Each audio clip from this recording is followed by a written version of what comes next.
Hello friends, नमस्कार। स्वागत है आपका हमारे यूट्यूब चैनल पीएस माइंड मस्ती पर। दोस्तों, आज हम चर्चा करेंगे समूह कारक सिद्धांत पर, जिसके उपनाम संघ सत्तात्मक समूह या समूह तत्व सिद्धांत है, या दोस्तों इसको ग्रुप फैक्टर थ्योरी के नाम से भी जानते हैं। हाँ दोस्तों, तो यदि आप मेरे चैनल में नए विजिट कर रहे हो तो मेरे चैनल को लाइक करें, शेयर करें एवं सब्सक्राइब करें।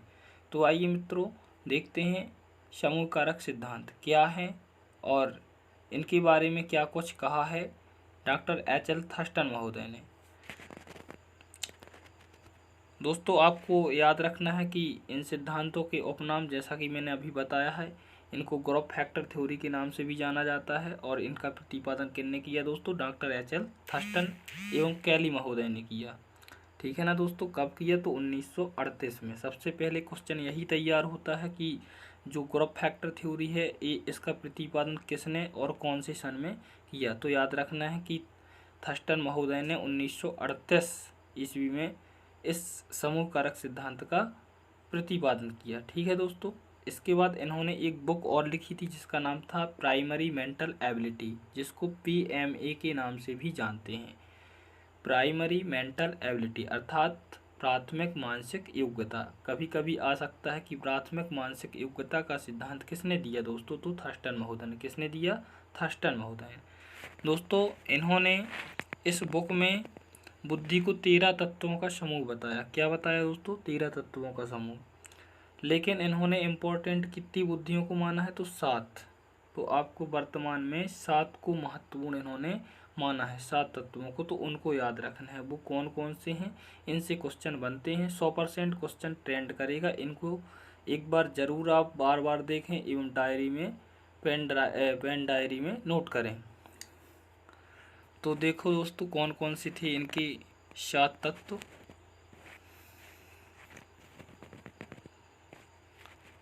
प्रथम था दोस्तों शाब्दिक योग्यता। पहले इन्होंने बताया कि शाब्दिक योग्यता होनी चाहिए बुद्धि के तत्व में। दूसरा क्या है? स्मरण शक्ति। क्या दोस्तों? स्मरण शक्ति। शब्द होंगे तभी हम स्मरण करेंगे, इस प्रकार से आपको रिलेट करें। और जब स्मरण होगा तो आपको क्या मिलेगा? अंक मिलेगा। तो तीसरा था इनका अंक योग्यता। और जब अंक योग्यता हुआ तो आपके पास जब अच्छे अंक आएंगे तो आप क्या करने लगेंगे? तर्क करेंगे, इसलिए तार्किक योग्यता। तो चौथा जो तत्व है इनका वो तार्किक योग्यता है। इसके बाद जब तर्क होगा तो आपके अंदर प्रवाह आ जाएगा, वाक आप बोलने लगेंगी, तो वाक योग्यता आएगा। कब? जब आप तर्क करने लगेंगे, तर्क वितर्क करने लगेंगी। इसके बाद जो पांचवा है, जैसे ही आप बोलने लगेंगे तो आप प्रत्यक्षात्मक करेंगे, उस वस्तु के बारे में और गहन अध्ययन करने लगेंगे। इनका जो छठवां तत्व है प्रत्यक्षात्मक शक्ति। ठीक है ना दोस्तों, इसके बाद जो सातवां या लास्ट में जो तत्व है वो है वस्तु प्रेक्षण योग्यता। और जिस वस्तु को आप चुनेंगे उसके साथ आप प्रेक्षण करने लगेंगे, उसके बारे में आप एवल हो जाएंगे। मतलब कि जो लास्ट है वस्तु प्रेक्षण योग्यता। इस प्रकार से आप कोरिलेट करके इन सभी 7 तत्वों को जरूर याद करें दोस्तों, क्योंकि यहाँ से क्वेश्चन बनना है सो बनना है।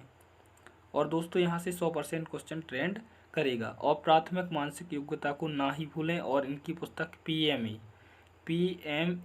शॉर्ट में आपका लिखा आएगा, आप इसी में चकरा जाएंगी। तो आपको चकराना नहीं है। PMA अर्थात प्राइमरी मेंटल एबिलिटी, प्राथमिक मानसिक योग्यता। दोस्तों, बुद्धि से कुछ जुड़े इम्पोर्टेंट फैक्ट को और जान लेते हैं।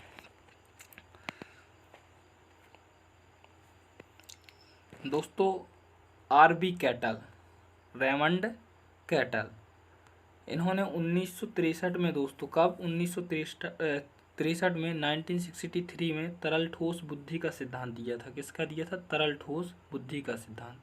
इसका विस्तार किसने किया था दोस्तों? जॉन एस हॉर्न ने। इसको याद जरूर रखें कि जॉन एस हॉर्न ने